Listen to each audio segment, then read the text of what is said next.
Hey guys, I just want to talk about Carlton's year this year, and a lot's been said about it already by other people, but I just want to make a quick video to give my thoughts about it, and I might even make a more in-depth video, but I just want to put my thoughts out there on Carlton's year of the 2025 season that's already happened.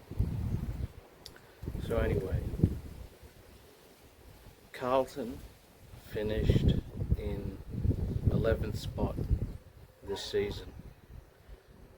11th spot with 9 wins and 14 losses. What am I saying?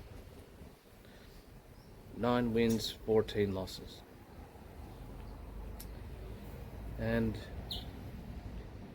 well, the 9 wins that they had were, I wouldn't even say like they're really great wins, because they really just beat struggling teams in the AFL this year. They did beat Geelong in a good match, but Geelong had some tough opponents around that time, and I don't think Carlton was playing Geelong at their absolute best, but it was a good win for Carlton nonetheless. And then they had games where they beat Melbourne Demons, they beat North Melbourne, they also lost to North Melbourne. They beat Essendon twice, beat Port Adelaide once, and beat West Coast a couple times and St Kilda. But beating those teams, they're really teams that they themselves are struggling. They're in a transitional period, I'd say, and you can't really be wowed by those results, those wins, because Carlton didn't have any massive wins apart from that Geelong one. They lost every other big game.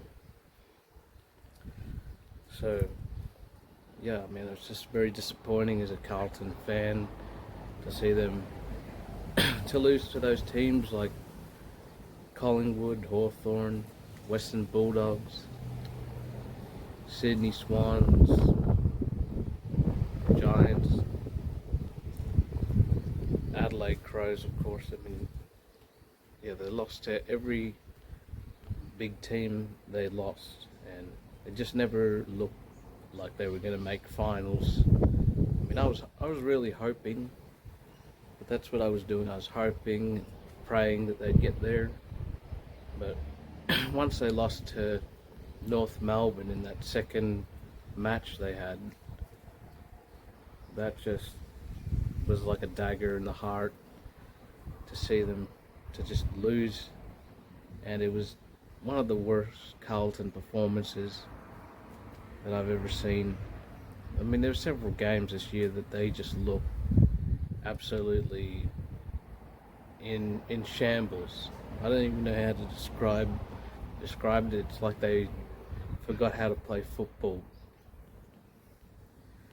But at least in the last couple of rounds, last few rounds, I did see some semblance of football skill, and they even got 2 wins late in the season when they beat Essendon again for the second time this year, and then they beat Port Adelaide too. So it was at least good to get those 2 wins right at the end of the year, just for something to be, give you some hope for next year. But I mean, really, it's just a very disappointing year in general. And now there's been some big changes at Carlton over the off season. They've gotten rid of players like Charlie Curnow. He's gone to Sydney Swans. They've gotten rid of some of these players at Durden, and then they brought in some new players. So I mean, the Charlie Curnow stuff was just going on, and it almost seems like he didn't want to be there, because if he wanted to be there, I think these articles wouldn't keep popping up and being written that Curnow's thinking of leaving and all this. He would have put that to bed if he really wanted to be at Carlton. So it was just getting to be too much drama. If he wants to leave, let him go. Let him play for Sydney. So, but we're going to see in the 2026 season several new players for Carlton, and that's something I'm looking forward to seeing. The Jagger Smith in the team, and Oliver Florent, Will Hayward, Ben Ainsworth. There's several players that I'm looking forward to how they go and how they synergize with the Carlton players already there. So we need to see Harry Mackay get back in form, because he was missing all of this year. So he needs to really be back into good form. For next year, I'm just,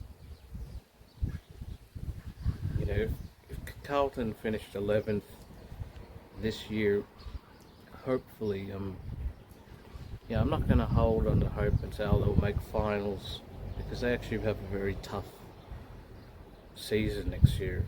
Some big matches. They had an easier season this year and they blew it. So next year it's going to be pretty tough, and I think, I'd be satisfied in a way if they even got to 9th on the ladder by the end of the season, because there is some very tough games. I'd be thrilled if they actually get into the finals next year, but at the same time, I'm not expecting that that's going to happen, because there's been a lot of changes, and it can take time for a team to really play well together, especially with all the changes that have been happening. So that's my hopes for Carlton next year. They got to play Sydney Swans at the SCG in the very first round.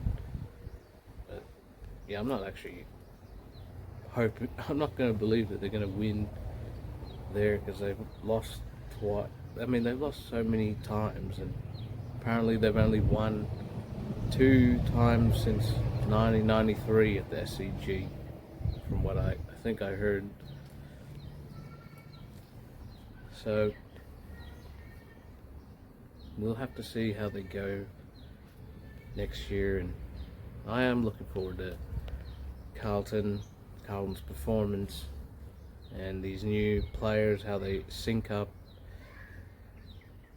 and just see them playing some real football again, because this year was really not exciting to be a Carlton fan. But next year, I'm really hopeful, because I like that they've brought in some new players. I think it's really what Carlton need. They needed to change. They got rid of Koning, Durden, Curnow, and others, and brought in some new talent, and I think it might be exactly what Carlton needs going into 2026. So hopefully they finish in a higher spot next year.